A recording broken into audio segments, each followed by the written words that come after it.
வணக்கம் and welcome to அம்மா சமையல்கட்டு. இன்றைக்கி அம்மா சமையல்கட்டு சேனலில் நம்ம என்ன ரெசிபி பார்க்க போகிறோன்னா 5 நிமிஷத்தில், அதுவும் ஸ்டவ் தேவையில்லை, வீட்டில் இருக்க பொருட்களை வச்சு ஒரு சூப்பரான ஒரு ஸ்வீட் ஒன்று பண்ண போகிறோம். வாங்க அது எப்படி பண்ணலான்னு பார்த்துடலாம். அதுக்கு முன்னாடி நம்ம சேனல் நீங்கள் சப்ஸ்கிரைப் பண்ணலாம், சப்ஸ்கிரைப் பண்ணிக்கோங்க. கூடவே இருக்க பெல் பட்டனையும் அழுத்திக்கோங்க.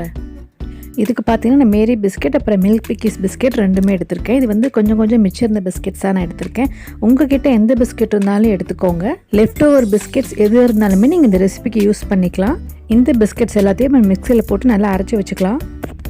அப்புறம் இதுக்கு 2 டேபிள் ஸ்பூன் அளவு சர்க்கரை, அப்புறம் 2 ஏலக்காய், இது ரெண்டுத்தையும் நான் நைஸாக நம்ம பவுட்ரு பண்ணிக்கலாம். இப்போ வந்து அரைச்சி வச்ச பிஸ்கெட்டில் வந்து நம்ம பவுட்ரு பண்ணி வச்சுருந்து சுகர் ஆட் பண்ண போகிறோம். நான் கிட்டத்தட்ட ஒரு 1.5 டேபிள் ஸ்பூன் அளவுக்கு இதில் சுகர் பவுடர் ஆட் பண்ணியிருக்கேன்.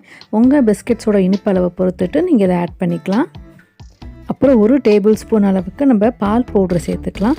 பால் பவுட்ரு வந்து ஆப்ஷனல் தான், உங்கள்கிட்ட இருந்தால் சேர்த்துக்கோங்க, இல்லைன்னா விட்டுடலாம், நல்லா தான் இருக்கும். பால் பவுடருக்கு பதிலாக உங்கள்கிட்ட டெசிகேட்டட் கோகோனட் இருந்துச்சுன்னா அதை கூட நீங்கள் போட்டுக்கலாம். ஒரு 2 டேபிள் ஸ்பூன் அளவு போட்டுக்கலாம், அது கூட நல்லா தான் இருக்கும். அப்புறம் நெய் வந்து ஒரு டேபிள் ஸ்பூன் அளவு சேர்த்துக்கிறேன். நெய் பார்த்தீங்கன்னா நமக்கு ரூம் டெம்பரேச்சரில் இருக்கணும். நெய் சேர்த்துக்கிறவங்க சேர்த்துக்கலாம், நம்ம அதுக்கு பட்டர் கூட சேர்த்துக்கலாம்.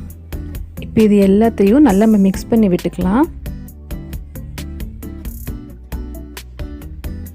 இப்போ நல்லா மிக்ஸ் பண்ணியாச்சு. இப்போ நம்ம வந்து இதில் கொஞ்சமாக பால் சேர்க்க போகிறோம். பால் வந்து பார்த்திங்கன்னா நமக்கு ரூம் டெம்பரேச்சரில் தான் இருக்கணும், சூடாகவே இருக்கக்கூடாது. அந்த பாலை கொஞ்சமாக நம்ம ஊற்றி இதை பிசைஞ்சிக்கணும். இது பார்த்திங்கன்னா நம்ம சப்பாத்தி மாவு பதத்துக்கு பிசைஞ்சிக்கலாம். பாருங்கள், கொஞ்சமாக பால் தெளித்து பிசைஞ்சிக்கோங்க. இப்போது சப்பாத்தி மாவு பதத்துக்கு இதை பிசைஞ்சாச்சு. இப்போ வந்து உங்கள் கையில் வந்து கொஞ்சமாக ஆயில் அப்ளை பண்ணிக்கோங்க. ஆயில் அப்ளை பண்ணிவிட்டு இதை குட்டியாக அதை நம்ம உருட்டிக்க போகிறோம். இது பார்த்தீங்கன்னா உங்களுக்கு எந்த மாதிரி ஷேப்பில் வேணுமோ அந்த மாதிரி ஷேப்பில் நீங்கள் பண்ணிக்கோங்க.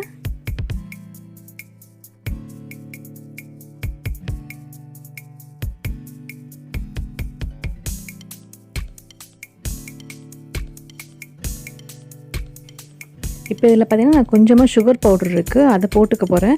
போட்டுட்டு பாதாமை குட்டியாக கட் பண்ணி வச்சுருக்கேன், அதையும் இதில் சேர்த்துக்கலாம்.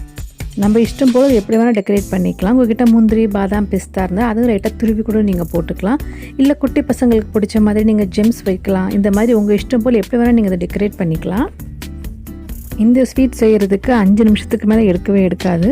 ஸோ கண்டிப்பாக இதை எல்லோரும் ட்ரை பண்ணி பாருங்கள். ட்ரை பண்ணி பார்த்துட்டு அம்மா சமையல்கட்டு சேனலை லைக் பண்ணுங்கள், ஷேர் பண்ணுங்கள், சப்ஸ்கிரைப் பண்ணிக்கோங்க. தேங்க்யூ.